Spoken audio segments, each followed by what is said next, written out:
Good evening and welcome everyone. Today with you, International Master Georgi Sibashvili and me, Grandmaster Arkady Naiditsch.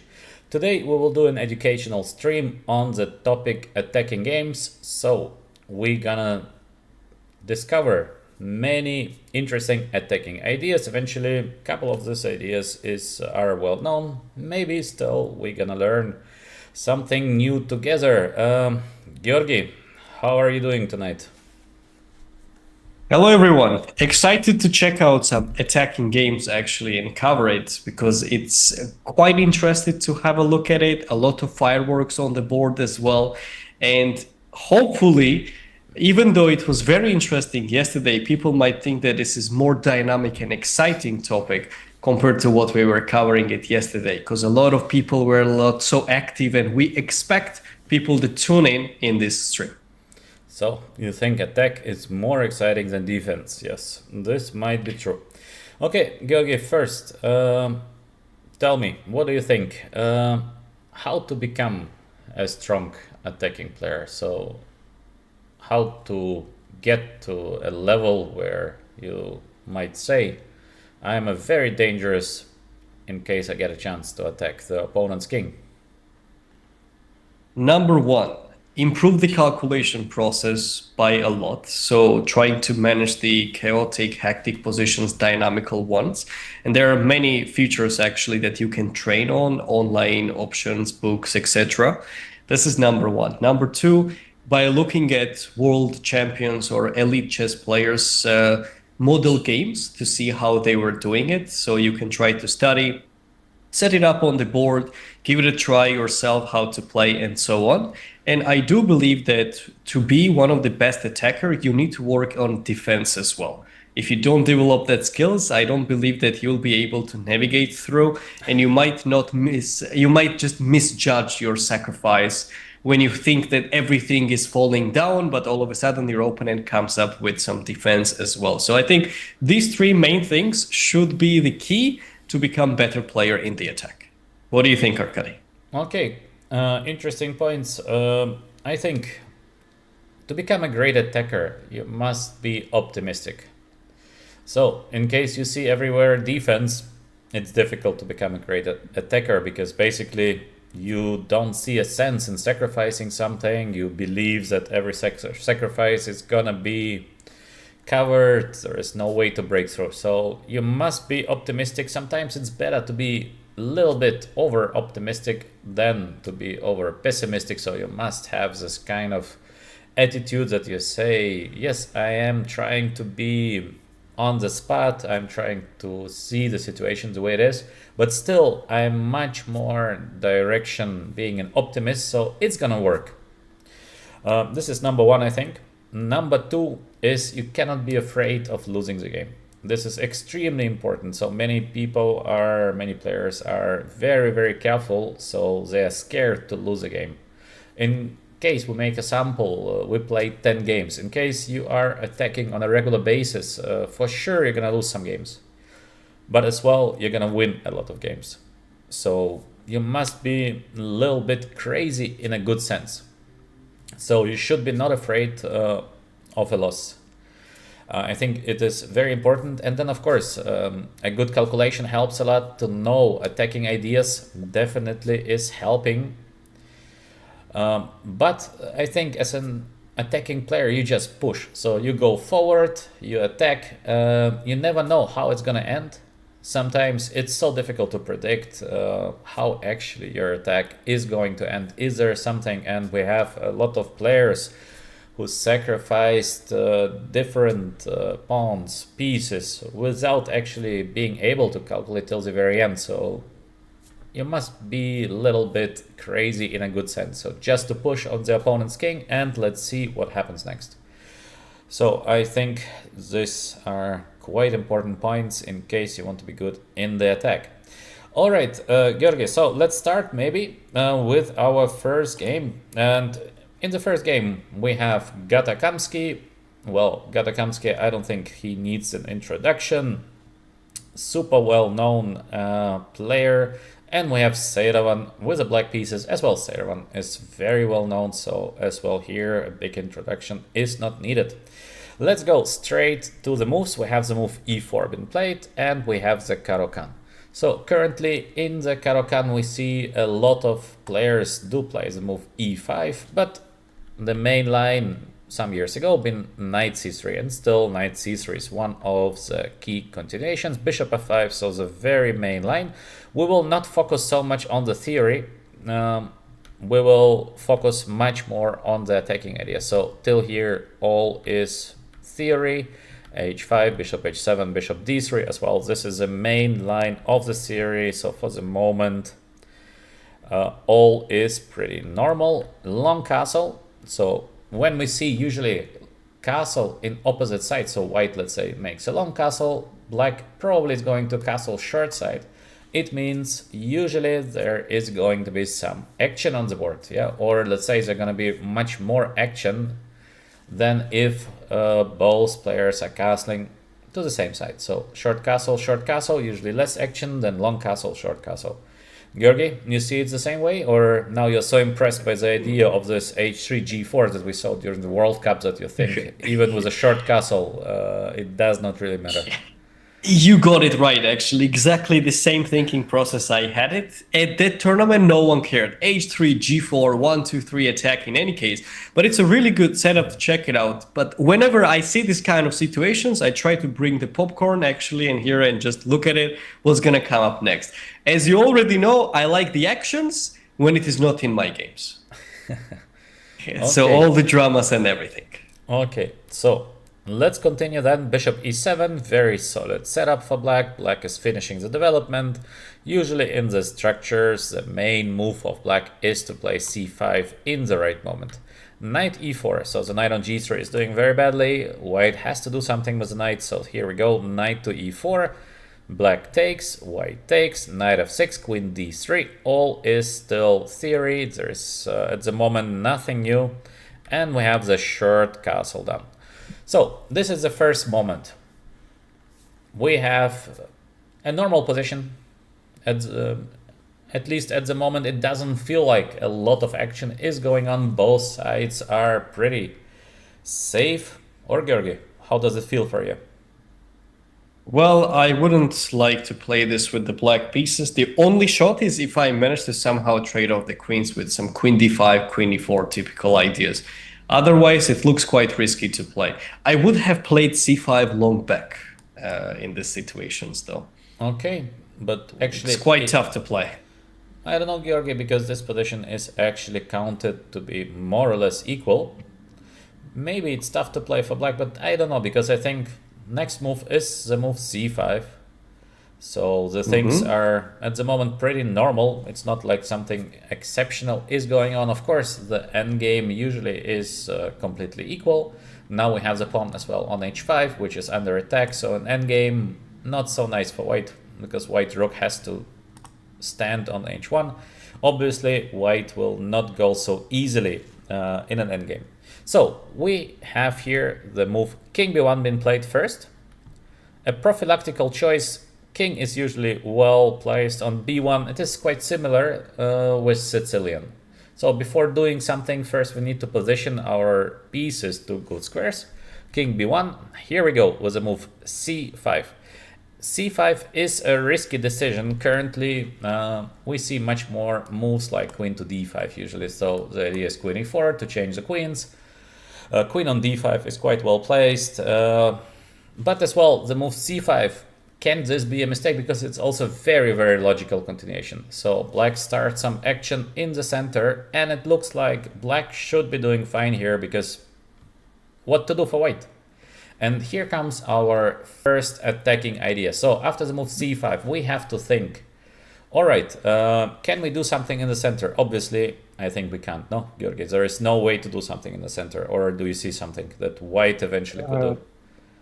I'm thinking about it. Something in the center, I don't think so. Because in a sense, if I trade off the queens, definitely attacking on the king side will be at least tough to pull it off.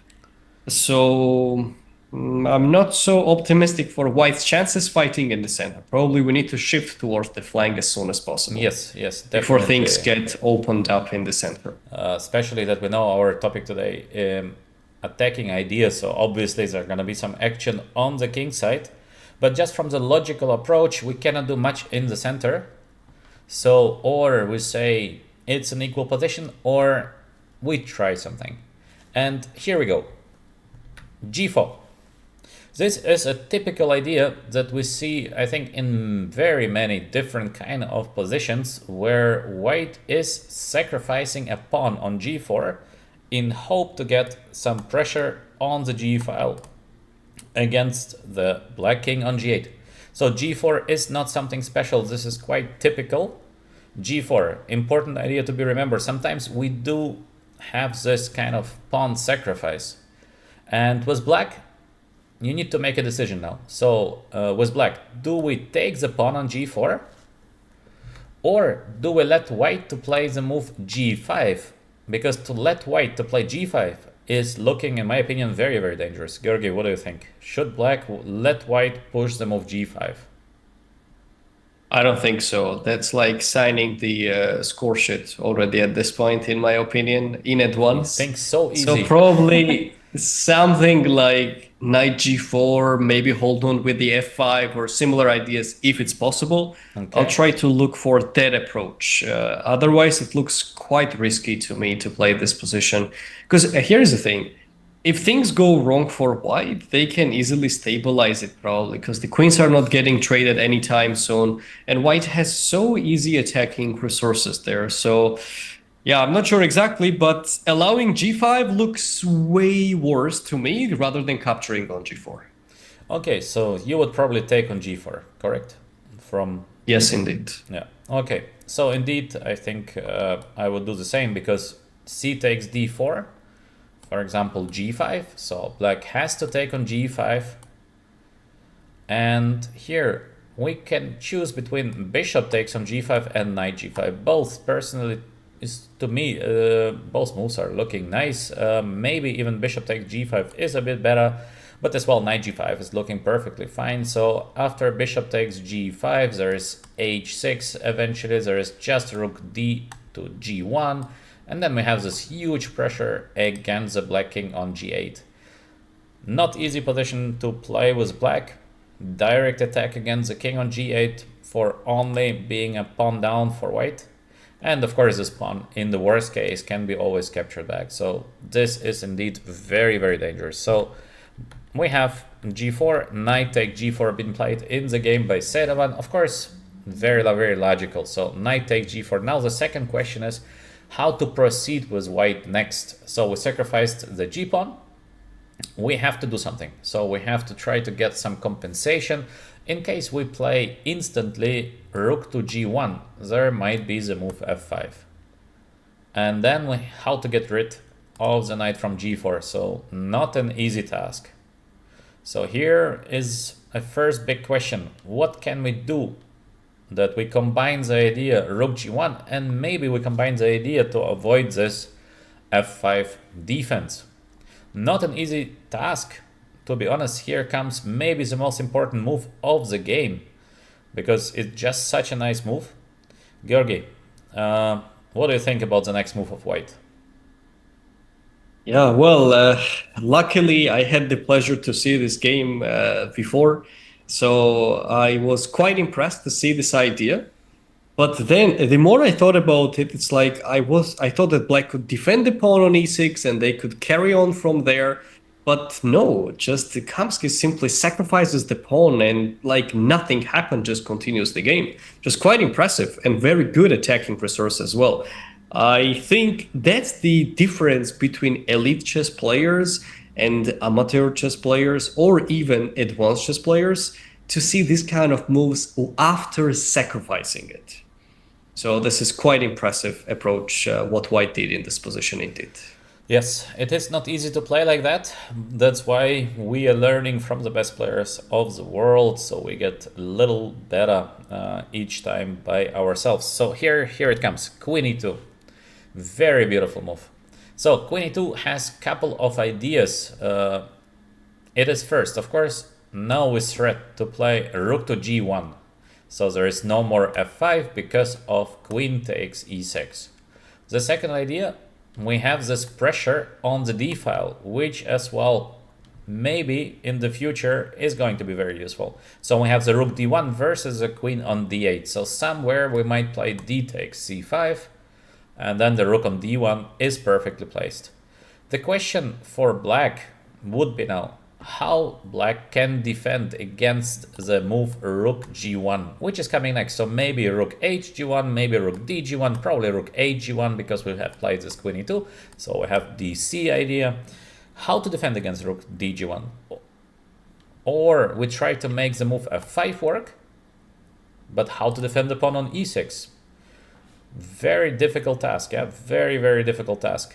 So black has to do something. It means or a king h8, for example, to go away from the threats on the g file, or eventually try to defend the pawn on e6. But how to defend the pawn on e6? Georgi, do you see a way how black might be trying to keep this idea of playing f5, this defense idea f5 alive?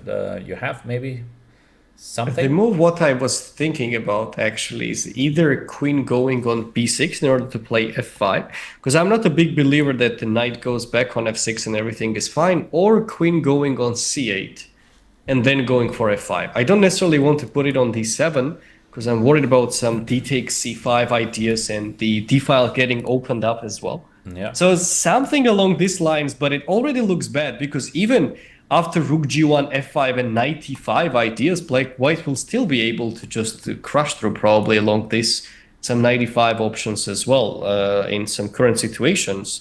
So I'm not so certain about it. What will be the good continuation? Even after knight e5 to take it with the d pawn, I was thinking, and some rook g6, rook g1 options, queen c4 at any moment as well. So I'm not so optimistic with black's shots right now. Definitely. Okay, so not so easy to make this idea f5 work, and indeed to play, let's say, queen c8. It looks a bit passive, yeah, because you put your queen not to the best square. So this usually does not equalize. The same goes with the move queen b6 because you put your queen away from the action, and white has so many different options to proceed. Usually when you have your queen far away from the king, then the attack is getting stronger. So this is a risky decision. In the game we have something very solid. It is to play king h8. It makes perfect sense. Rook g1 and knight f6. So black tries to escape. There are not that many pieces left on the board. So white, of course, might try to sacrifice something. But the question is what to sacrifice.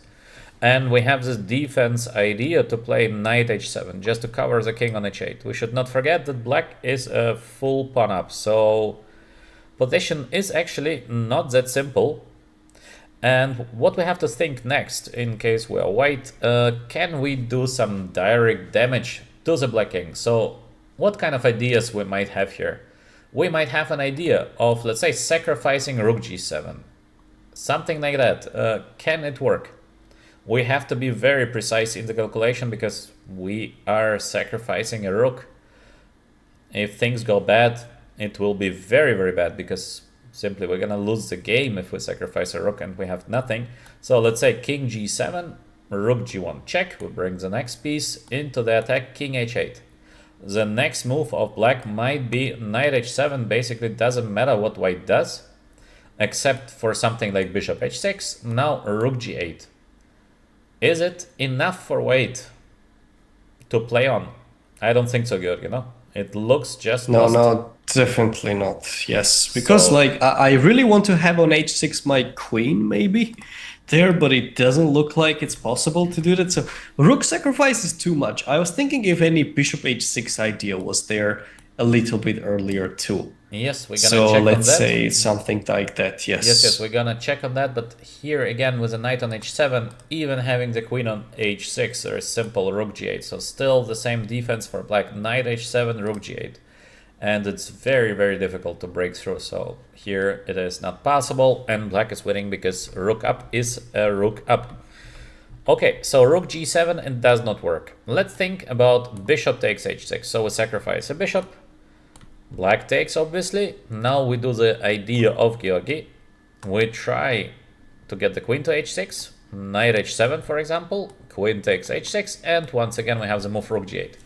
So maybe here white is capable of putting a little bit more pressure than by sacrificing the rook by playing knight e5, but from the feeling sometimes we have to try to estimate the position because there are just too many options to be calculated. Just by the feeling, is it enough to win the game? And personally I would think no, it's not, because the G line is controlled by black. Yes, f7 pawn is hanging, but is it enough to win the game? And by feeling you would say probably not, because not enough pieces in the attack. Georgi, what do you think?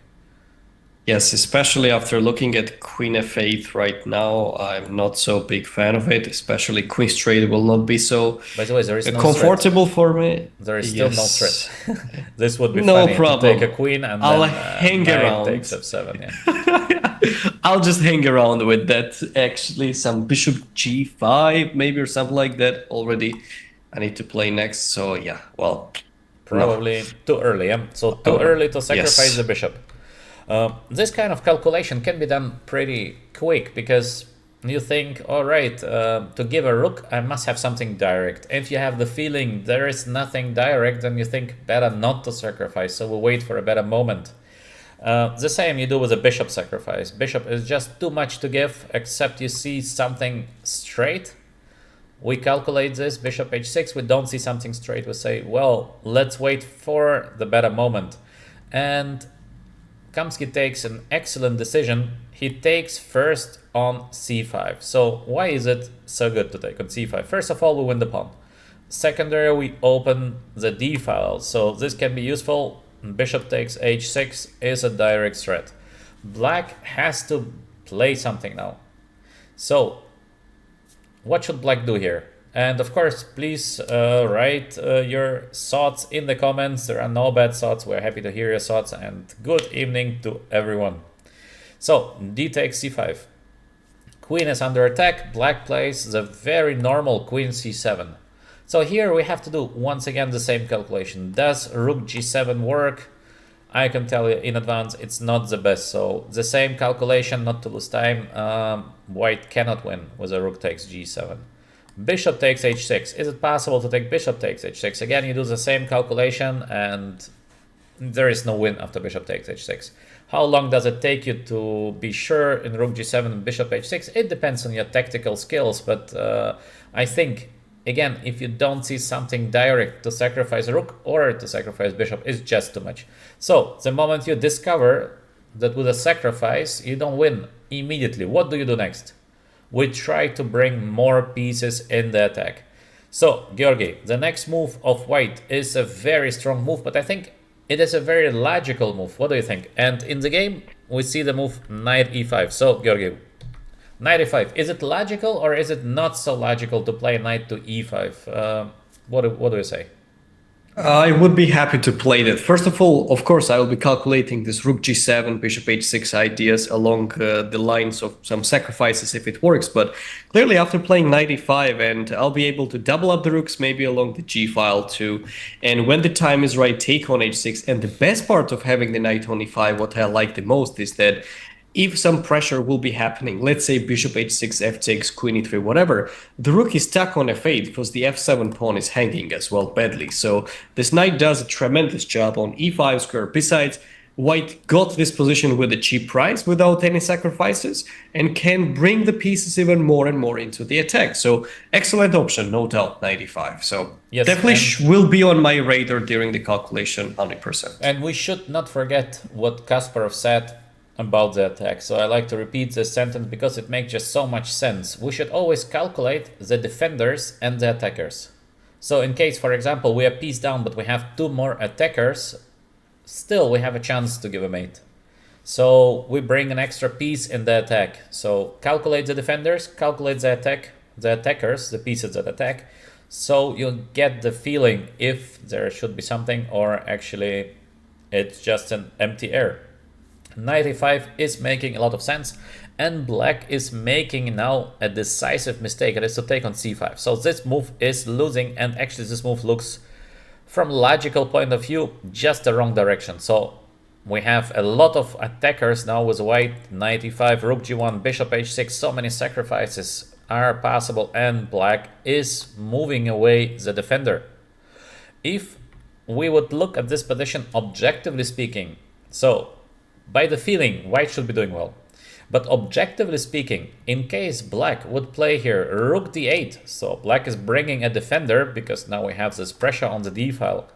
The objective evaluation of the position is very unclear. Very, very unclear position with ideas on both sides. It's not like it's a free roll for white. Absolutely not. So this position is an unclear position. It's not better for white. It's just a huge, huge fight. So as a defender, bring your pieces into defense. Don't be too greedy when you feel that things are getting shaky around your own king. Bring some defenders into the game. Don't let your opponent attack you with all he got. So it's very, very important. Rook 88, I think it's a perfect example. Even by the feeling, you should play rook d8 and not to take on c5 because it feels so dangerous around your own king. That's why rook 88 is making a perfect sense. Georgi, would you take the pawn on c5 or would you rather bring the rook to d8 just by the feeling? Without I don't think I would be calculating much on taking on c5 actually at this point, because it looks like the winter is coming, all the pieces are right there, full of sacrifices, so it's time to hold on. So any opportunity to trade off the pieces, I would take it. Okay, so rook d8 does look good. Rook d8 looks definitely good, yeah. Strong pressure on the d file, every exchange is positive for black. Of course, again, white has options like b4, keeping the pawn alive, bishop f4, etc. Position is very, very complicated, but objectively speaking, black should be doing fine here. All right, so in the game we see the move bishop c5, and bishop takes c5 is a decisive mistake. Now we give you a little bit of time to calculate how white is capable of using that bishop takes c5 as a wrongdoing. It is not easy. It is definitely not easy to find a win here for white.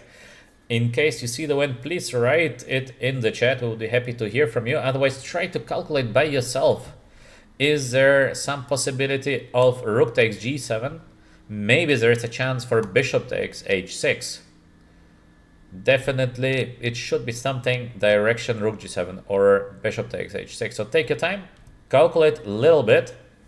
We give you like 30 seconds, 1 minute, till you are calculating. Georgi, tell us something about the beautiful Abu Dhabi where you're living. Do you like your stay in Abu Dhabi? Amazing place, especially during the winter times. I know for a lot of places it's just freezing to the bones and it's windy and everything. That's amazing place to come from November up until February for me personally, actually, because it's like a sweet spot of the temperature, the nice seaside, quite beautiful country as well, safe place to live in. So really amazing one. Abu Dhabi specifically is one of my favorite in the United Arab Emirates by far, and recently moved, so quite happy to be here. Okay. Tell us more about being on the ocean side as well, on the other part of UAE. How does it feel? So Georgi is very happy with Abu Dhabi, it seems like, but as well, I'm happy. I'm staying in Fujairah, also UAE. So good weather. I like to swim. Excellent. Also excellent in Fujairah. Very nice place to be. Much more calm than Abu Dhabi, but I like it calm. I like it calm. So, Georgi, let's discuss the winning sacrifices. Now, the guys had some time to think about if it is rook g7, if it is bishop takes h6. Let's see what white can do next. Maybe let's first I show the winning move, the winning continuation. It is first to take on h6. By the way, this move is not obvious at all. It's not so easy to find this sacrifice. Bishop takes h6. Obviously, black is gonna take on h6, and the big question is, what now? In case we try the idea of Georgi to play queen to d2, and take on h6. So for example, queen to d2, there is queen takes e5. So we're losing the knight on e5, queen h6, looks like a mate, but it is not a mate. So knight h7 and the queen defends a square on g7. So this is not working. If there is no queen d2, what else should white do here? Is there something better than queen d2? Obviously there is, but it's hard to find. It's really not an easy task to find the next move of white. Very complicated, but as well very, very beautiful. So it is to play rook d7. Very, very beautiful move. Georgi, what do you think? Could you find over the board bishop takes h6 followed by rook d7? So we have the second sacrifice straight away.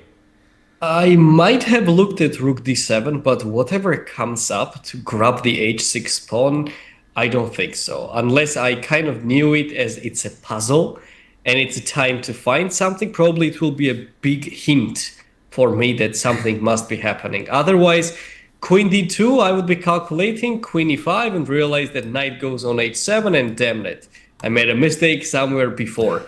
Because seeing what comes later is, yeah, I don't think so. So you think unless you would I was not really be able, told, yeah? You think you would not find it during the practical game, bishop h6? I don't think so. I don't think so. Okay, it will so be quite tough. It is not an easy task at all, but again, we are learning the attacking ideas, so it is something good to know. Gh, rook d7. So the idea of rook g7, of course, it's a straight calculation, so the queen is under attack. Knight takes d7, the logical defense by black. And here comes the key idea. Queen d2 is pretty easy to see because h6 is hanging. Now there is no defense for black except playing king h7. And I think a lot of players would stop to think for white after the move king h7, because here you try to give a force mate, and usually when you try to give a force mate you calculate something very, very direct. So you calculate moves like rook g6 was the idea, queen h6. Does it work? No, it doesn't. Then you try to calculate something like queen d3 check. Does it work? Then you think, all right, but there is just f5, and what's next? Can I give a mate by playing queen g3? But there is rook g8. So again, you don't see a mate.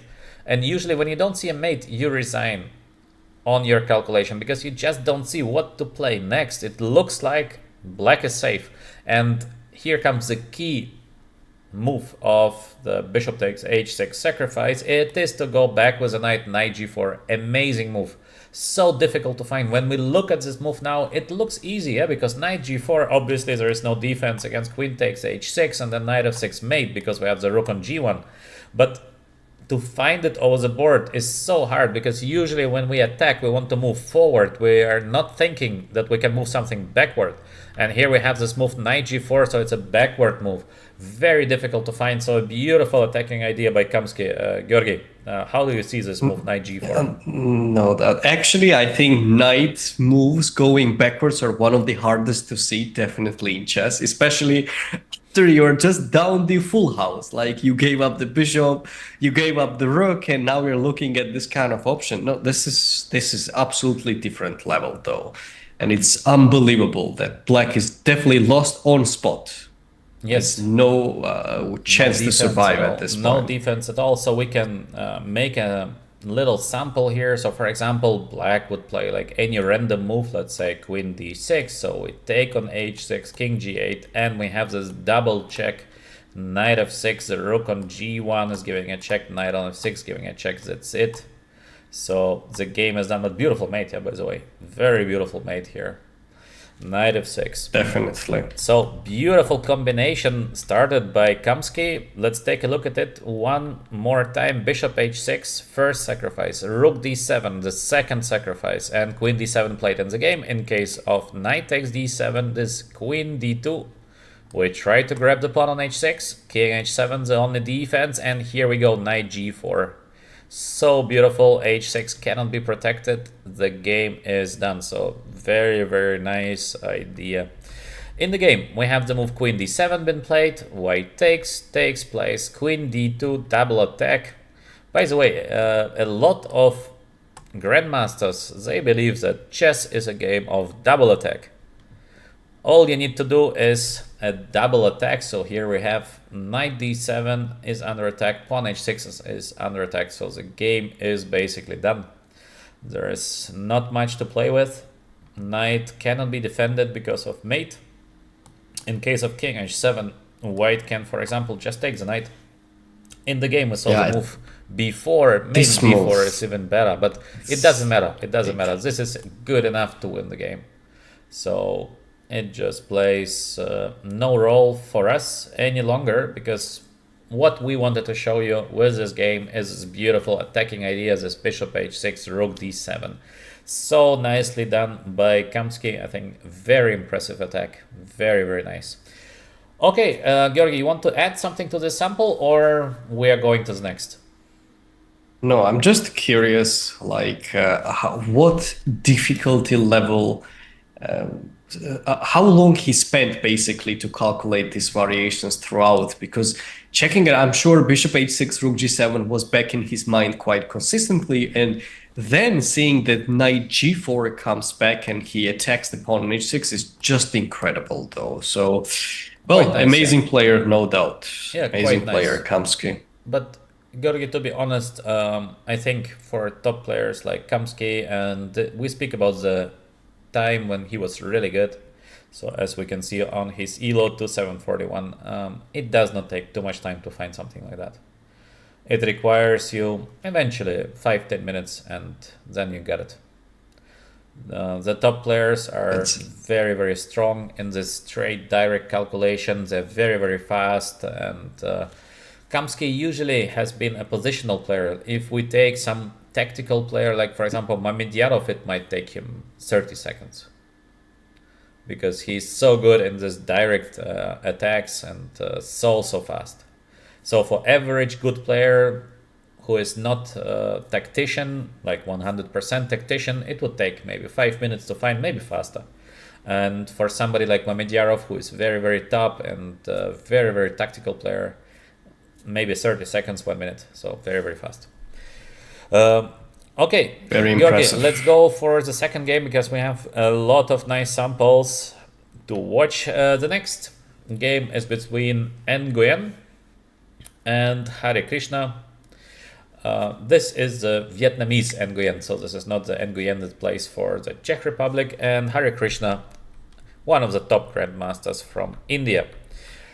We have d4, c4, so we will not pay a lot of attention to the opening. We have the Nimzo with the move e3, b6, not the most popular Nimzo line currently. During the World Cup we have almost everyone playing this short castle. Knight e2 and rook e8 becomes a very popular line. So here we have the move b6, knight e2, bishop a6, all is still okay, so not much is going on. Knight g3, bishop takes c3, and d5. As we can see, white is having the bishop pair, but black is trying with the move d5 immediately to change the bishop, and usually after changing bishop, black is doing fine. So let's make a sample in case white would take now on d5, black would take on f1. It doesn't matter with which piece white is gonna take the bishop, let's say rook or king, no idea what is better. Black would just take back with a pawn on d5, so safe structure for black, there is no castle for white, position is approximately equal, yeah, more or less. Here comes the first nice move by white. So, very practical situation. With white, you have a choice to take the pawn, maybe to defend the pawn, or maybe to do something else. Georgi, what would you do with white in this kind of situation? First move, which I would be calculating, is if I can get away with some queen a4 ideas and maybe potentially c takes d5. Let's say queen a4. Queen a4, let's check, because c6. This is what we have as well in the chat. We have the suggestion of playing the move queen to queen a4 as well. But we have c6, safe continuation, but as well we have the move queen d7. Because yes, that's what I don't like. The endgame is quite fine. Just here we have to be precise, so probably we have to take with a knight, because in case we take with a b knight, then we have this little trick. Actually, I don't know if it is very useful trick, to take on e6 because we can still take on g2. So even this little trick is not giving white any kind of advantage. This still should be equal. That's why queen d7, and I think the endgame doesn't matter. So which knight black is gonna take on d7, let's say knight b, looks completely equal. This is not a better position. So bishops. That's why queen a4 probably will be out of the window. Yeah. Calculating the main move probably considering will be c takes d5, bishop f1, and what we mentioned, just grabbing it back with one of the pieces. Probably I'll be taking it with the knight, come back on g3 and make a castle later or something like that. But it's not a play.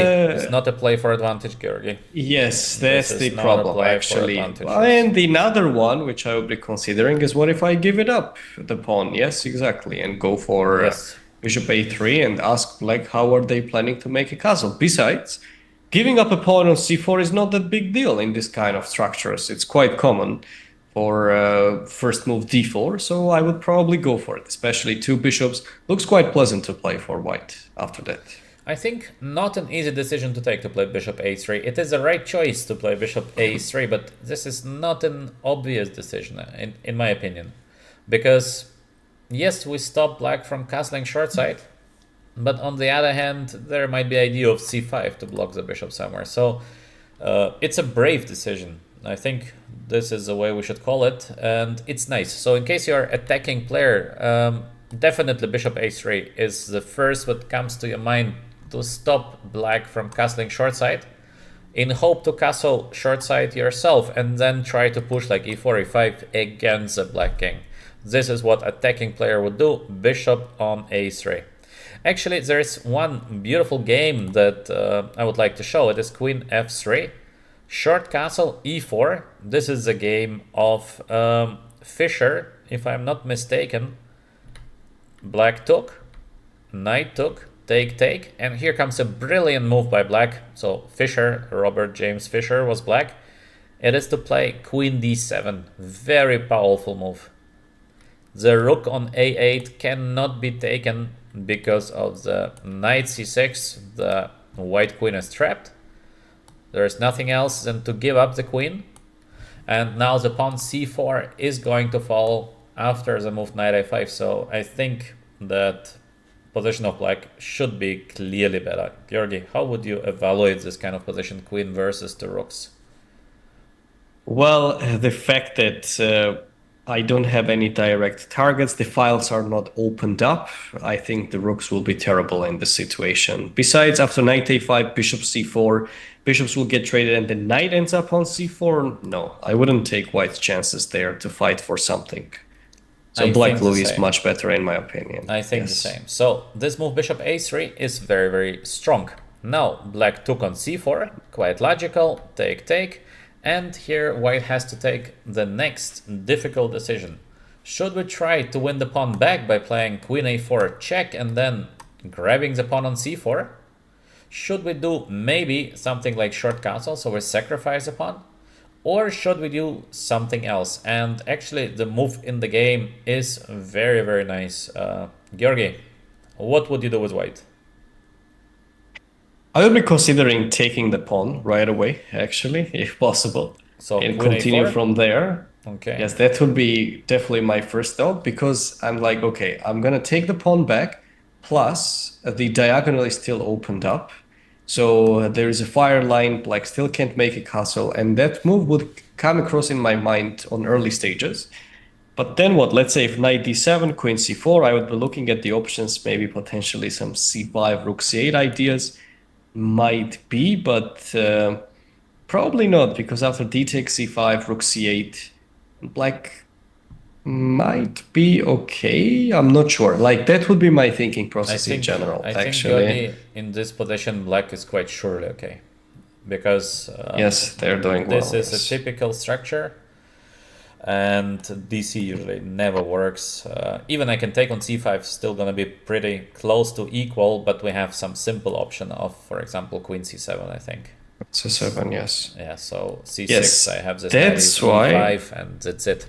Exactly. After looking at something similar, I would think, okay, if I can't take the pawn like that, I would look at the options like, what if I make a castle, then f4, f5, or e4, e5 right away, something along these lines, basically, or just start with e4 right away. That would be have been my thinking process in general, facing these structures.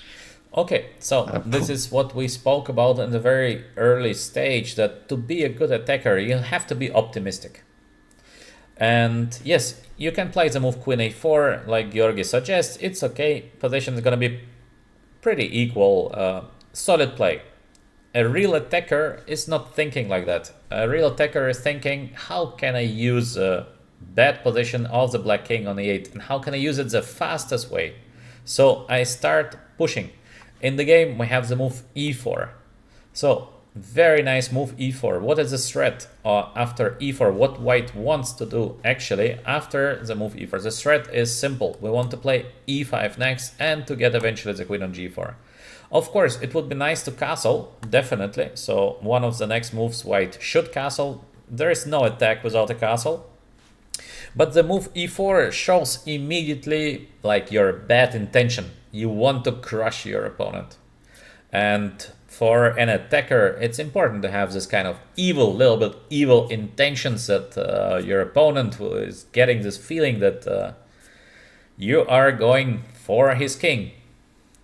It's important. I think, Georgi, you know the feeling when you're playing some good guy who really wants to push on you. You have this feeling inside like he's gonna push on me. Huh? He wants to mate me. Yes, I've had it usually with the young players mostly, seeing that regardless of the rating and everything, they're just trying to go after you on early stages. So yes, I know that feeling. It's not a pleasant feeling, especially when you play a good guy and know that, yes, he might just overroll me. So e4, nice play. Queen d7, black tries to be solid. Short castle, white is finishing the development, and actually here black is making a serious mistake. Queen c6, and yes, it's not so easy to play for black already. King is on e8. There is e5 coming next. Black should try to do something with the move c5, but how to make it work? Because in case black plays instantly the move c5, we have, for example, just now taking on c5. King is still on e8. The advantage of white, I think, is very visible. So this is not a full defense. And black is trying with the move queen c6, but it looks just so dangerous. White castle short side, there is knight b8 starting position, rook a8 starting position, rook h8 starting position. So again, all the black pieces are out of the game, and I think the next move should come very, very natural to every attacking player. Georgi, if you play a blitz game, what would be your next move? Without thinking, just by moving. d5, 100% actually. d5 by Georgi. 100%. Please write to us your opinions in the chat. We will be happy to hear it. For me as well, I think I would just push the move d5 and let's see what happens. It does not even require any sort of calculation because it just feels too good to attack with all the pieces against the king on e8. And here we go to a stage where if you're an experienced player, you play the move d5 instantly. You do not need a calculation, so you play it by the feeling. You don't need to calculate what actually happens. d5, black is gonna take, I'm gonna take, then black is gonna take, and I'm gonna give a check eventually, and etc, etc, etc. You lose time by that, and you lose as well a lot of energy. So you can push the d5 move just by feeling when you have a bit of this kind of attacker, I don't know how to call it best. You have this killer instinct, chess-wise, of course. Yes. So yes. You play the move d5 by hand, and let's see what happens. So we have the move d5 obviously played because Nguyen is a very, very dangerous player. I think now actually he stopped to play chess a couple of years ago, but he was so good and such a tricky player. So tricky, as we can see by his elo 2656, not bad at all. And some games he had really brilliant games. Queen b5 played by Hare Krishna. Obviously this is not a defense for black. Doesn't matter with what you're gonna take on d5. White is gonna check on e1, for example. king d8, king d7, I don't know where it's better. And the next move of white, even I think simple move like queen c2, maybe queen a4 check, or we bring just the last piece into the game. So all the white pieces will be attacking the king on d7. This is complete game over, in my opinion. Georgi, what do you think? There is a chance to survive something like this for No, black? absolutely not here. I don't believe in miracles in these situations. No. I have a couple of players in mind which could play this on with the black and might have pulled it off, but someone against Kartik, let's say, facing this, I think it's game over already. So yeah, finished. Okay. End of story. So Georgi says as well, too dangerous even for Georgi. Alright, so we have the move d5, now queen to b5. So position of white is obviously better, but we have to continue in the same style that we started. So how to continue the attack? White is taking first on e6. Alright, this cannot be bad, because the structure of black is obviously horrible. And what to play next? So if we say A, we start to push, usually we should continue pushing. So don't give your opponent some air to breathe, just push. And white is doing an excellent decision next. It is to play the move e5. Very, very nice. So knight is under attack. If knight moves, we're gonna play or queen g4 or queen g5, etc. So we play again the king on e8 and we sacrifice a pawn. Of course, black can take the pawn on e5. But then we're gonna play rook e1. What do you think about the move e5, Georgi? Would you play it? Or you think it's a difficult move to make? No. Actually, almost instantly, I'll be trying to make it work because I see clearly that black might be able to pull off something like develop the knight on c6 or c5, control the center better, or c5 with great pleasure. They would go for it, and I'm like, okay, if I push the d5, I opened up everything. e5 comes so natural that I must do it. Not only just in case of queen e5, I have rook e1 and everything coming up. I can activate the knight also. I can play knight e4 at any moment too. Queen f3, the diagonal gets opened up. So if it's a mistake, let it be. I'm just probably going to play e5 regardless here. So makes sense. Yeah. It looks E5 so natural to play. Feels very good. Black is taking on e5 because to play like knight to d5 doesn't help much any longer. So we have, for example, the move queen g4. e6 is under attack, g7 is under attack, there is knight h5 coming next. This is just looking horrible. It looks like almost game over. So we have queen takes e5, black is greedy, rook e1, white is bringing another piece in the attack, and we have to move queen to d5. Now, Georgi, a question. Would you take now the queen and win the pawn back? Or would you move away the queen and continue, try to aim for something more? Even if I touched the queen on d5 by mistake, I would apologize or say that I adjust and move on, actually. So like, no way you're gonna take on d5. Absolutely not. Like, I would say that, okay, go ahead and claim it or something. Like, I've seen this example from a couple of players. Okay, jokes aside, I definitely wouldn't be touching this queen at all. I see that black wants to play some king f7 idea and activate the pieces, but that definitely is not the solution. So to grab a queen, especially king f7, attacking the rook at the end of the line, knight c3 is coming as well. No, I would just be thinking where to move the queen exactly. That's the only thing, not the trade. e2 looks tempting, c2, a4 also is a good option as well. Even c1, f4, whatever. So I'll be browsing around this, but I think I would still end up putting it on e2 because rook d1 is coming next, and there is a very direct attack to the e6 pawn. So that would be the most natural move for me to play indeed. This makes definitely sense. So to change the queens, again, you don't stop on the halfway. We sacrificed a couple of pawns, we are attacking. We don't do that to go for an endgame. We want more than endgame, so we want to crush our opponent. And indeed, to change queens makes no sense. Regarding that, queen e2 been played in the game, nice move. So we put some extra pressure on the e6 pawn, plus rook 81. We want to bring our last piece into the game. And this is advice I think that all of us should remember. We try to attack opponent's king with as many pieces as possible. So we bring all our pieces first into the game and then we try to crush the king. It's very difficult to operate with just a couple of pieces, so we should try to bring as many pieces as possible into the game and count the attackers, count the defenders. In case you have much more attackers, then your opponent has defenders around his king, then usually it is something that might be very, very dangerous. So queen e2. Makes sense. Knight bd7. So as well, black is trying to play well, bringing piece into the defense, as you can see. Grandmasters are bringing first their pieces into the game. Rook d1, queen c6, and knight f5. So again, a new piece is joining the attack. Very, very nice. Still huge trouble with the king on e8. I think black hoped to get like long castle, but now long castle, obviously knight e7. So we have a family folk.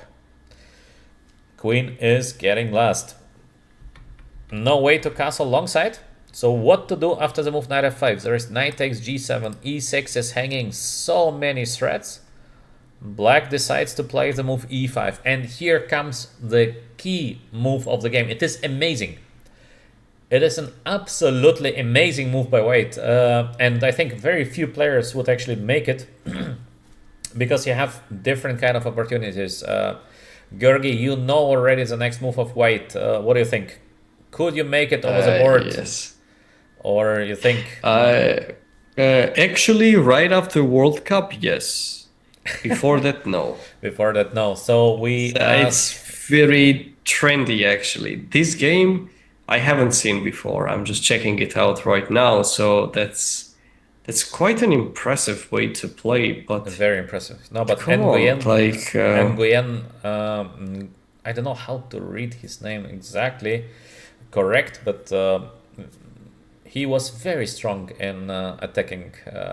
When he had an attack, he was playing at least like 2750. He was so strong when he was attacking, but he had a weakness when the game been calm or defense or endgame, and this was not his favorite. But when it came to tactics and to aggressive play, he was so good. Maybe few of our spectators, please, in case you have an idea here what to do next with white, please write it in the chat. We'll be happy to hear. And in case you can make similar moves like we see now in the game, you are a huge attacking player. So next move of white is unbelievable, because personally, if it would be me and let's say I play a blitz game or I play a rapid game, I think I would just take on g7. I would not even think much, no, Georgi? Let's take the pawn. Yes. Let's give a check. Yes. King f7. Let's go back and let's continue, because the king is on f7. So dangerous. White should be better, but not so easy. Yeah? The things are far from easy. Yeah? I would be also considering f4 ideas as well. f4. Let's say from here, just it kind of feels so natural to push it. Probably and if e4 then maybe I will be considering something else there. Then taking. Yeah. What will be, yes, what might be coming. So that to me looks like, okay, probably a better version of, but not taking on just, what is the material count? That's an important question as well. For black, so 2 pawns up for black. Yeah, especially after knight g7, I see that black's king will long-term be weakened after taking and coming back on f5. Or I might even try to, no, king knight f5 looks good. So I would probably do that very quickly as well. In a classical game, no. But in fast time control, yes. Okay. I wouldn't think much. So let's take a look at the real chess beauty. And here comes the amazing move by Nguyen. It is to play g4. I think absolutely spectacular. Usually we don't play moves like g4 to weaken our own king, and of course it's not a direct attack on something. So the move g4 is not attacking the black king, at least not direct. But after the move g4 we have this deadly threat of playing g5. And we have another deadly threat that we're gonna see in just a minute. So we have the move g5. attacking the knight on f6, and the knight on f6 has no good squares to go. Still, there is no long castle because of knight e7. Still, obviously, there is no short castle because we have the bishop on a3, so by the rules of chess, it's not allowed to do that. Now the question might be, actually, after g4, what is gonna happen in case black plays the move h6, just not to allow to play g5? And here comes the next spectacular move, and I think this was the main idea of Nguyen. Queen takes e5. What a beautiful mate. Black has to take the queen. Check. There is only one square to move the black king. And rook e7. King goes to g8, g6. Doesn't matter. And rook takes g7 mate. And now the pawn on g4 is protecting the knight on f5. What a beautiful move. And what a beautiful idea, queen takes e5. No, Georgi? Like, spectacular, I think. Definitely, Huge, yeah. actually. Just huge. If it was his idea to provoke h6 and to protect the knight on f5, that would add even more value. Because I'm certain that he would be calculating queen takes c5 right away.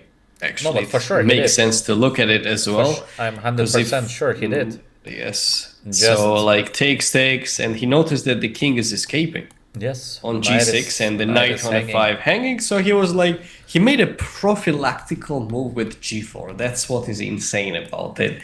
He Just wants to go queen prophylaxis. e5 next, yeah. He wants to go queen e5 next. An unbelievable play by Nguyen, so beautiful.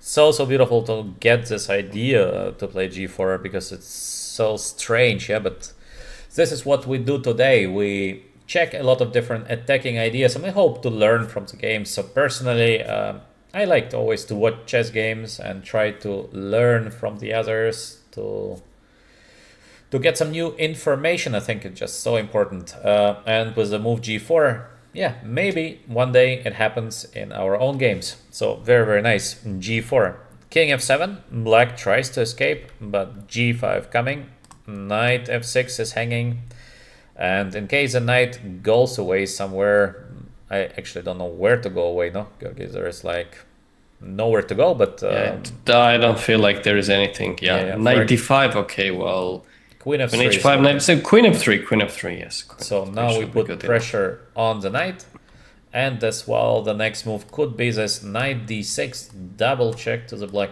king, and it would be game over. So there is now nowhere to go with the knight on f6. Black decides to sacrifice the knight. After rook e8, white is simply taking the knight and playing knight e3, so c4 pawn is under attack. White is having now a piece up. Basically, on a high level, the game is over. And the rest of the game is not so important to us because we are just focused now on the attacking ideas, the conversion of advantage. This is completely different topic. We don't want to go so much into it. Just a couple of moves more. So black is playing b5 to defend upon c4, knight g4. White continues changing the pieces. White continues changing the pieces. And this endgame where the bishop is much stronger than the 3 pawns of black.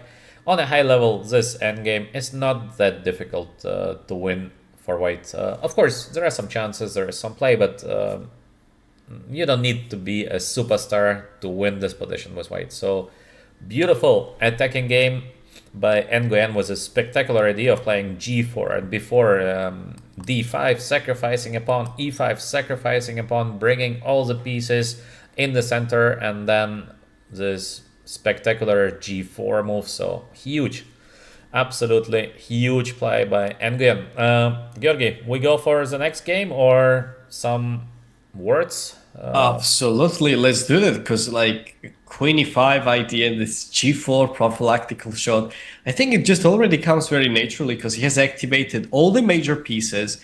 Everything is into the direction. There is no direct sacrifices. So as he was doing throughout the whole game, he brought another piece into the action, and it was the pawn this time, so which he tried to use a help of. So he was following the same steps all throughout the whole game, which made it an impressive combination at the end of the day. So very well impressive done, game. Nguyen. Very impressive game. Okay, let's go to the next game, and it is between Mamedjarov. Well, I guess most of you Mamedjarov should be familiar. And we have Shanawa. Not so many of you probably know the Georgian Grandmaster Shanawa. I have played him, I think, first time it was World Juniors under 10 or something like that. So he's my age, he became a Grandmaster, he became a 2600 player, and actually I don't know what he's doing now because he is not playing chess for many, many years. Maybe Georgi, you have more information about Shanawa. Yes, he retired, is doing the coaching, has created the academy, him and David Jojua, another Grandmaster, which was close to 2600 when they retired. And they just time to time participate into some league tournaments, but it's very rare occasion. So mostly following the coaching footsteps at the moment. Okay. So we have Mamedjarov with the move d4. We have the Slav. So all is pretty normal. Again, we will not go into the theoretical details because it is not our topic today. Knight d7, queen c2, all is pretty normal, and Mamedjarov goes with the move g4. For a while, Mamedjarov was actually trying to play this move g4 in all the possible versions. Objectively speaking, hard to call it the best. But from the practical point of view, it's not so bad because the game gets immediately very confusing and very, very strange. So for a while, Mamedjarov really played in all versions of Queen's Gambit. Now we have the Slav and etc. G4, wherever he could push the move G4. From practical point of view, not bad. Objectively speaking, very risky decision. We have DC. So, by the way, I like the reaction of black. D takes C4 because this is like unspoken rule. In case somebody attacks you on the flank, you try to react in the center. Or Georgi, how did you learn it from your coach? We like your same, coach stories. actually. Stories, yes. He actually taught me the same a long time ago. But before he tried to improve that, I knew that line long back. So I started working with him a bit later in my ages. So yes, indeed. And this variation specifically, I've seen it many times from both sides. Okay. So D takes C4. G5, white is pushing, knight takes d5, bishop takes c4, and here comes a very nice move by black. Because it seems like maybe black is a little bit squeezed, maybe there is like e4 coming next, so white is gonna try to fight for the center. Black is playing the move e5, so now it is black who sacrifices the pawn on d5. What do you think about the move e5, Georgi? I've been playing it with black, actually, myself, so that's my favorite here. Okay, excellent move, yeah. e5, very nice move. White plays bishop d2, so next we're gonna see the long castle, most probably short castle. Knight takes d5, bishop takes d5, and e takes d4. The position is extremely complicated in my opinion because it's very hard to evaluate this kind of positions. It's like who is really doing better. Currently the white king on e1, not the best position. Maybe long castle is possible, but as well some trouble on the c file. But white has to castle somewhere. To go short side with a pawn on g5, not sure it's possible. So very, very complicated position. Or Georgi, you as experienced guy in the structures, what would you say? Actually, I've always been facing these variations with the knight takes d4. I was taking on g5, then long castle, and always a big fight was coming up. But I was trying to make sure that before I was going into these lines to just one more time review the variations throughout, because it's super complex. One move being missed and one of the side has much better position immediately. So it's highly theoretical line. And there are a couple of branches as well from both sides which can play and get some fight for some kind of advantage as well. So definitely not recommended if you don't memorize the variations well. Once I had this situation and I kind of tried to opt for different approaches later. Yes, of course, very sharp position. So knight takes d4 been played by white, and queen takes g5 indeed played by black. Very, very sharp position, hard to tell. Queen f5 played by Mamedjarov. Quite a tricky move, queen f5. Queen e7 played by black. This is making perfect sense, because in case black would play something simple like queen takes, knight takes, and bishop e5, the problem is that after bishop e5, white has a tactic with a bishop b4, and where to go, where to move the rook. So for example, rook d8, we have this check, and we're gonna take f7, and this is better for white. So not so easy still to equalize for black. Black plays the move queen e7, and Mamedyarov goes with the move rook g1. So this is our starting position. Before that, it was all theory, and all is not so important. Georgi, what you gonna do after the move rook to g1? Do you remember this move? What is the best here for black? Or Fortunately, I don't recall it exactly on rook g1 how to play precisely. all right, then let's think together. So rook g1, big pressure on the g file. We have this bad bishop on c8, knight on d7 definitely should be moved somewhere. Knight e5 is a possibility. Knight f6, maybe. In the game, we have the move knight to b6, so black is trying to get the bishop on d5. Makes sense, or Georgi? What could be more logical than just to grab the bishop on d5? So makes absolutely sense. And of course, there are some more possibilities here for black, but let's not go too much into details, otherwise we have to calculate for half an hour. So we have the move knight b6 being played. And here comes an amazing move by Mamedyarov. And this is our first attacking position. We have the queen hanging on f5. So the first natural move should be to move the queen, I guess. This is how we feel. Queen is under attack. Let's move the queen somewhere. So for example, we move the queen, I don't know, f3. Black is gonna take on d5. White is taken on d5. Can this position be better for white? What do you think, Georgi? Well, I think white is doing fine absolutely in this position, because let's say bishop c3 coming, this long diagonal pressure, light squared bishop doesn't necessarily have a good place to go. d4 knight is quite active. I would take white's chances at this point. Because yes. I think I would take definitely black. Let's say I play something simple like rook d8 or bishop b4. What are you gonna do with the king on e1? Plus the structure, I don't think you can mate me. So just to make pressure on the g file is not enough. I don't know. Let's say if you go for something like rook d8, I would try to continue with my bishop c3, probably something like that.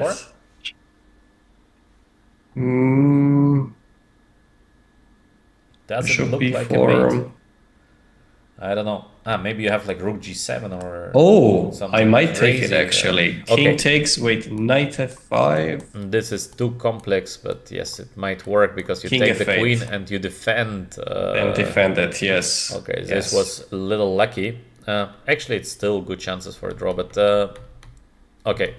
Maybe bishop. Not sure. Probably there will be something. Yes, yeah, that I don't necessarily like it as much.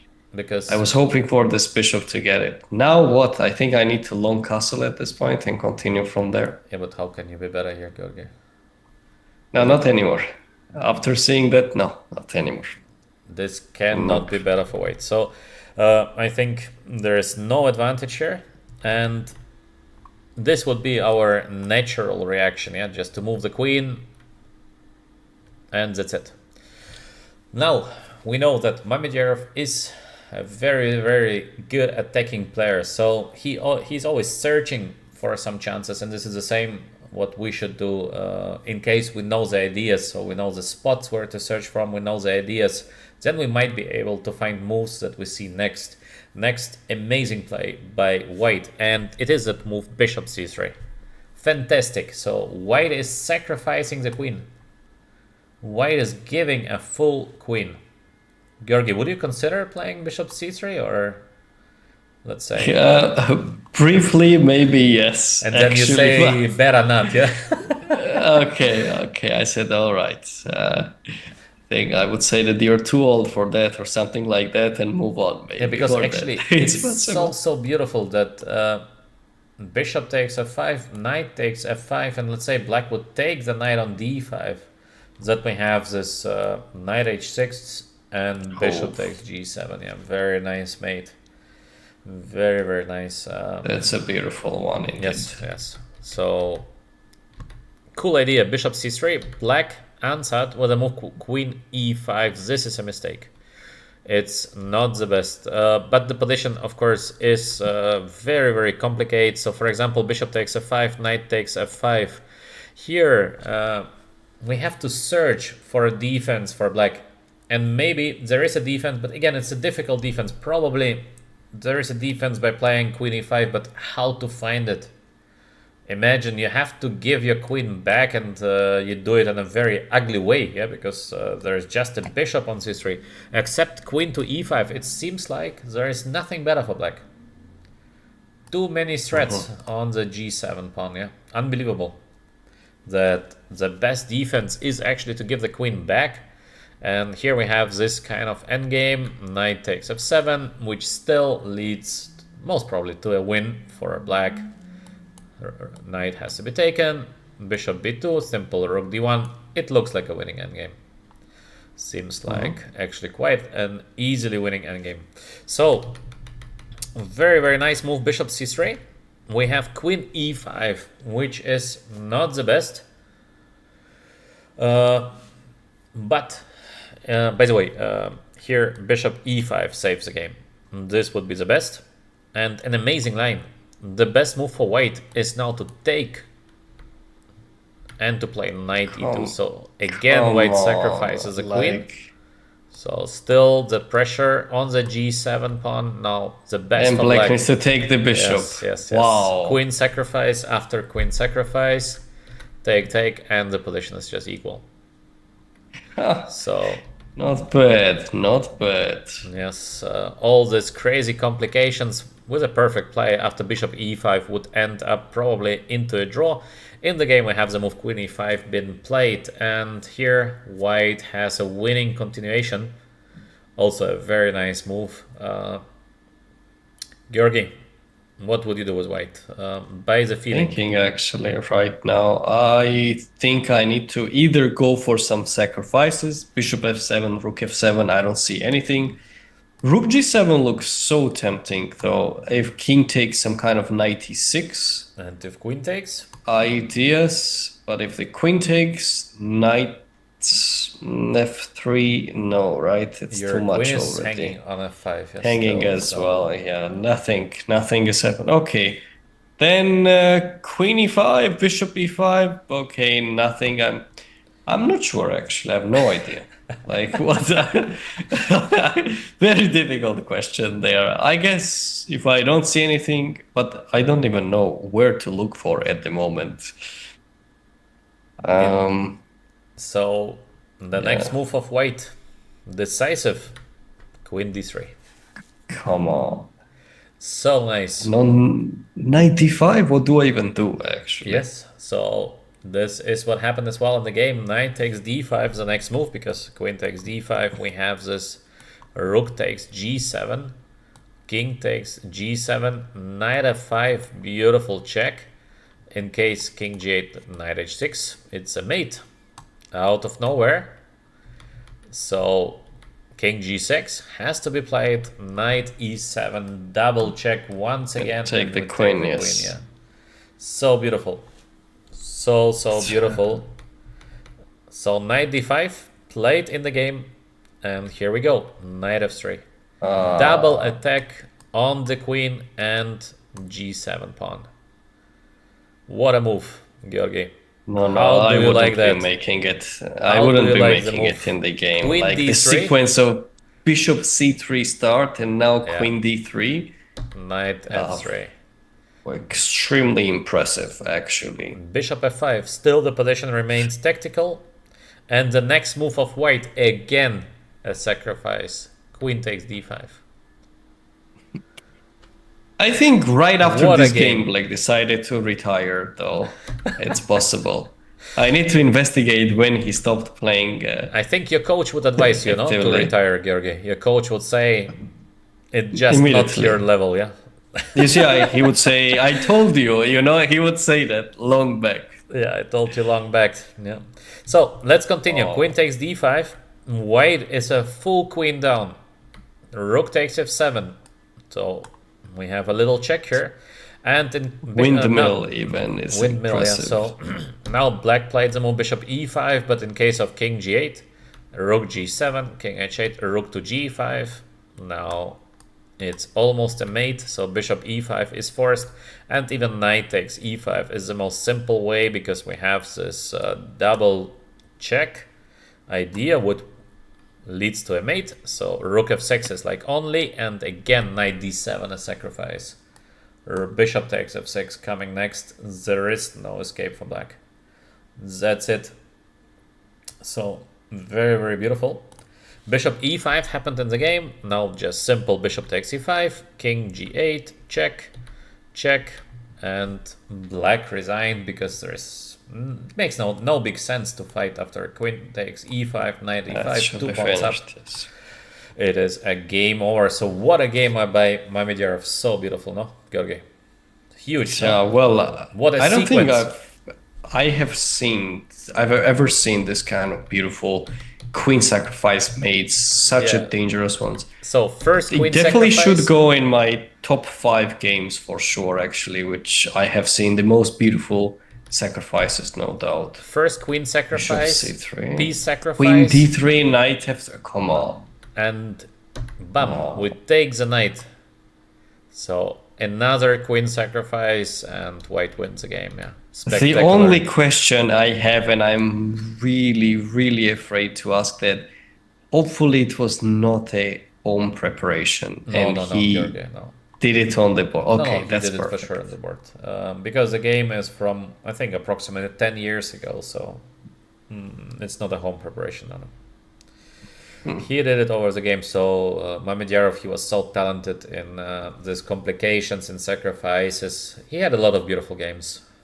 Not always 100% correct, so sometimes he made a sacrifice which maybe could be defended from, but a lot of great attacking games. All right, let's check the next game. Also very nice one. It is a game between Aronian. Well, Aronian needs no introduction, and Luke McShane. Currently not so many know Luke McShane because he stopped to play chess professionally. He's a banker. He's working in London, I think, and during his young years he was, as you can see, 2700. Just he stopped chess, started a normal career, let's call it like that. But he was very talented grandmaster at the early stage. He is as well approximately my age. I think he's born 84, if I'm not mistaken. So he was very strong. Just he quit chess, continued with a normal career. And he's winning now his game against Aronian with the black pieces. We're gonna see a very, very beautiful game. Let me turn the board. How to turn the board, Georgi? I think it's here, no? Where to turn Just the on board? the right side at the end, on the notation, there is 3 horizontal lines, clicking menu. I found, yeah. Flipboard, yeah, because like this, it would be nicer for us to check the game. Yes. Because black is And you're right on the age. In 1984 he was born. yeah, McShane. just a year older than me. By the way, in case you like our content with Georgi, please subscribe, give us a like, tell your friends. It would help a lot. The channel we just started recently, so slowly we try to improve. And of course, it would give us some motivation. In case you can write something as well in the chat, you are welcome to ask your questions. We'll try to answer all of your questions. So d4, d5, all is pretty normal. Again, we have the Slav and a6. Slav a6. I think Morozevich played so many games in the Slav a6, and after Malachov, yeah, who liked to play the Slav with a6. Indeed. Bishop g5, dc, a4, h6. Again, we will not go into a theoretical battle because we will watch the attacking ideas. So knight b5, this is all theory. AB, rook take a8. It looks a bit strange to give an exchange like that, but indeed it is still theory. Rook e1, and here comes the first important move, in my opinion, of the game. It is to play g5. Very, very important moves. There are other moves for black, but g5, I believe it's quite cool. Bishop g3. And it's very basic as well, let's admit. Like at this point, I don't know if G5, it's so G4 basic. ideas. No, You think after it's World basic? Cup. After World Cup, actually, this is like Okay. as you need to develop the pieces, that's it. Like this is modern chess already. So Okay. yes, I wouldn't blink an eye. I would just push the ball I don't know, forward. Georgi, because for me, I would consider moves like e5, let me give some check on b4, or maybe, I don't know, but g5, of course, cool So move. G5 is a cheat code, actually. You just go for it and that's it. So Georgi is not giving you good advices, so I think you must be careful with moves like g5 in most of the cases. Very, very tricky move to make. So e6, slow play. Black exchange down, but we have this beautiful bishop on b7. There is bishop b4 coming next. For white, there is no way to avoid the bishop b4 move because, for example, in case of queen d2, we have the move knight e4. So queen is under attack, queen has to move, bishop b4 check, boom. Not an easy position. e3 played by Aronian. Now we have obviously the move bishop b4 and king e2, because what else to do? Still, knight to d2 is not possible. We have the move knight e4 attacking the knight on d2, and the piece is getting lost. So bishop b4 check, king on e2. How to evaluate such a position, Georgi? Your thoughts? well, usually how I evaluate it, okay, after let's say we have sacrificed an exchange or a pawn or something, and my opponent's king is in the center, I usually count how many moves it takes to bring the king into the safety. So let's say they need to play the move like knight t1, f3, king f2, and so how long it takes usually to finish the development. So after considering how long it takes, I can roughly estimate it, how good of the advantage is. If it is, let's say, 3, 4, 5 moves, etc., then it gives me a good ability to go for to strike for the attack and so on. Besides, I really love the piece activity what black is getting. It's not only about the king.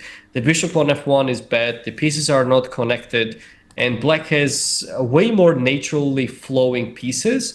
These are the stuff what I'm looking at when I do the kind of intuitional sacrifice, because there is no concrete justification, just purely because the king looks bad and all the other things. So I'll probably go for this setup with pleasure. Especially I've played this with the black pieces, similar ideas with giving up an exchange with bishop b7 in Queen's Gambit accepted version. So I would try that, but it's quite complex to play on. And I'm not sure if I would do that against Aronian though, but probably I need to, because that might be one of the best shots to win against him. If he messes up something somewhere. In positional chess, I can be thinking what to eat for the dinner on early stages, actually. So, yes. Okay, so exchange down for black, but we still have huge compensation for it. King on e2, obviously not the best, but how to continue? And McShane starts with a move knight c6. In my opinion, a very logical move knight c6. We need to develop the pieces. There is nothing better that black can do. There is no attack without the pieces, so currently we have just strong bishop on b4, strong bishop on b7, knight f6 eventually can join the game, but again, it's not a win. So we need more pieces. Knight c6, knight e1, f3, king f2 eventually, knight a5, quite nice. Knight is getting to b3 next. Good square for the black knight attacking the rook on a1, and in case the rook goes to b1 or something, then the knight might be even stronger than the rook, so we don't feel this exchange down. Bishop e5 played by white. White is trying to pin eventually after short castle, maybe to take the knight, or maybe to start some counter attack by playing h4. So we have short castle still, and h4. So Aronian is not only defending, but he's using the counter attack. g4, very logical move in my opinion. Georgi, logical to play g4? I guess so, no? You know my answer on that. When it comes to the g-pawn pushes, it's finished already. It's done case. g4 makes sense. We close the rook on h1, and maybe the g4 pawn is gonna help us a little bit in the attack against the king on e2. So we have knight c2, bishop b4 is hanging, bishop has to go back. The knight is currently defended, and knight to b3 coming next. So king e1. White tries to free the bishop on f1, plus eventually there is bishop takes f6, bishop takes f6, and queen takes g4, winning the pawn, giving a check to the black king. Still, knight b3 is played by black. Position is very complex, so it's not an easy position. This is some kind of long-term attack, long-term compensation for having the exchange down. The things are far from easy. So we have knight b3, rook is under attack, rook a2, h5. So defending the pawn on g4, because it might be dangerous if white is able to take and then take on g4. h5, bishop e2. It looks like white wants to castle, but actually we know that white cannot castle because the king already moved. Georgi, you ever had a situation where you moved the king and then you castled?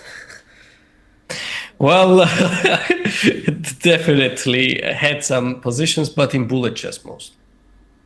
Okay. Yes.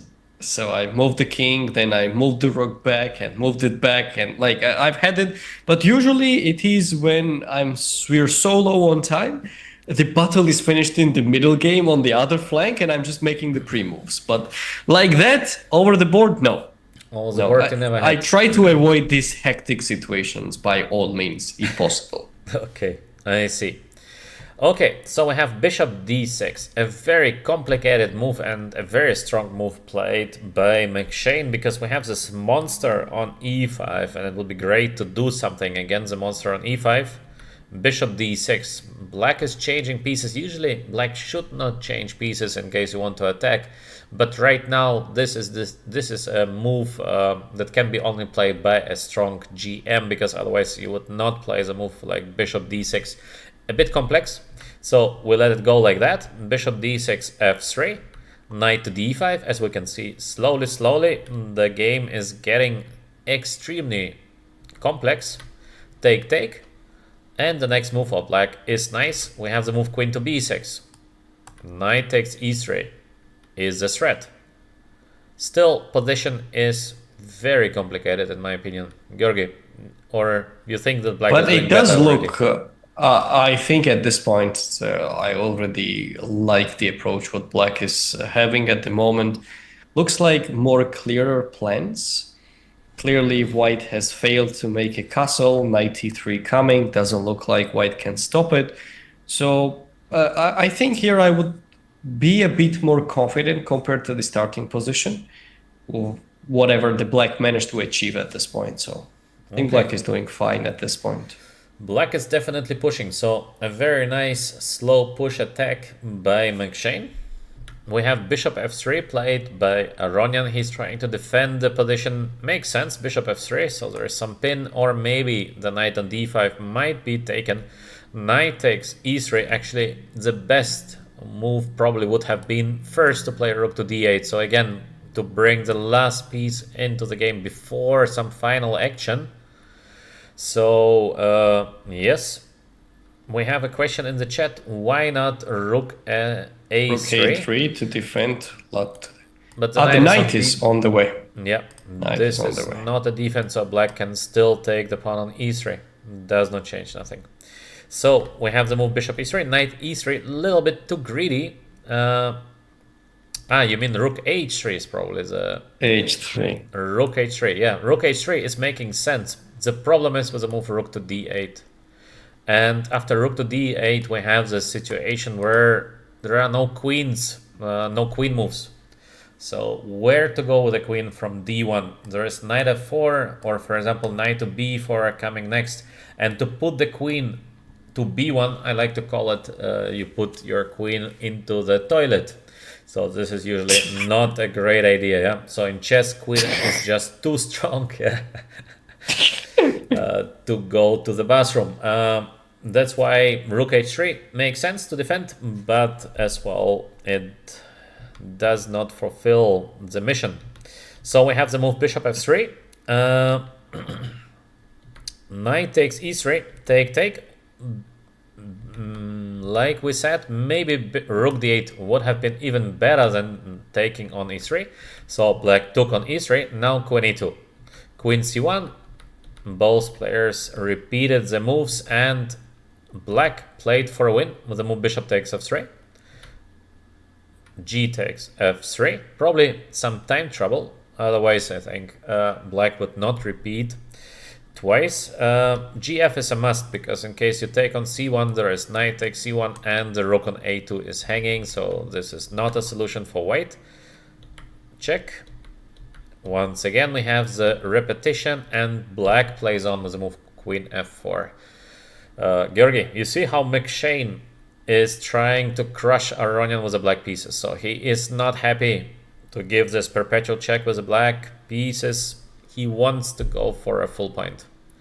Very brave, no? Not That's many very players impressive. would do that, yeah.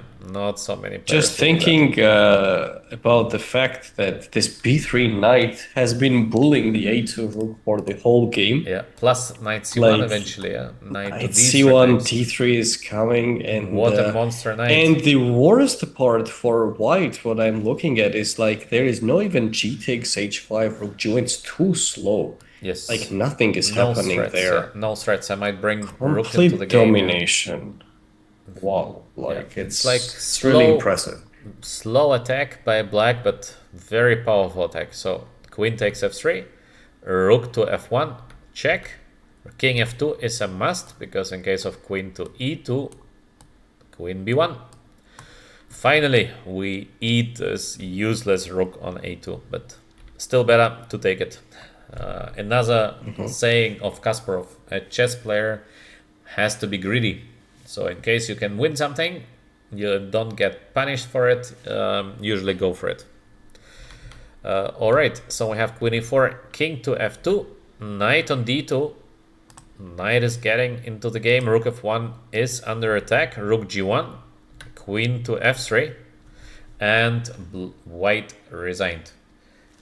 Question: why white resigned? So what happens after king on e1? Georgi, how to finish the game after king to e1? Well, I believe queen e3 should be played for sure. Queen e3. And after king d1, king d1. I see knight f3, but looking at if there is anything preferable, because some rook d8 and this king might just get mated I there. think It's possible good enough, to. no? It's good enough Yes, to play the should be move good. knight Yes. f3, because rook is under attack, queen is under attack, material will get lost, and white resigns. So a very beautiful slow attacking game by McShane, just bringing the pieces into the game and slowly, step by step, crushing the defenses of Aronian. Very nice. Georgi, your opinion about the game? Actually, unlike the other positions, which were extremely direct and there was some action happening, everyone was throwing the queens back and forth. Nobody was capturing because it was a checkmate.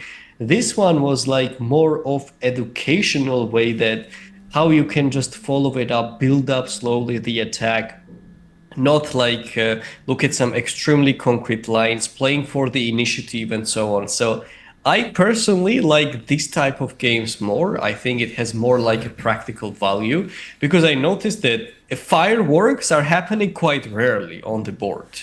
And especially being correct as well. Every time I try something like that, this queen d3 or knight f3, I know the result, how it usually ends up. So I'm like, okay, here's the thing. I'll try to give up the exchange and move on step by step there. So yes, this is more like realistically what happens frequently in the games. So I like this game a lot. Okay, Georgi, so I think that's it for today. We took a look at 4 beautiful attacking games. So yesterday we had the topic defense, today we had the topic attack, and tomorrow probably we are going to take a look at great positional games. So slow play, square by square, little by little. This is going to be our topic of tomorrow evening, positional chess. Please subscribe, give us a like in case you enjoyed this content today. What else, Georgi? Your last words for today? Happy to see this kind of positions a lot. And please don't be shy in the comments. Usually, just at the end, there was a person which tuned in and asked a quite interesting question, the Rook H3 ideas and everything. So it's better to be a bit more active. The streams will be more dynamic. We will be able to respond to your messages as well. Just try to tune in. And as Arkady would say, there are no bad questions. Just ask for it and we will be happy to guide you. Absolutely. Thank you, Arkady, for this amazing Thank you, presentation. It was Georgi. a great game, And indeed. yes, it was my pleasure. Again, thank you for watching, and eventually maybe till tomorrow. Thank you and good night.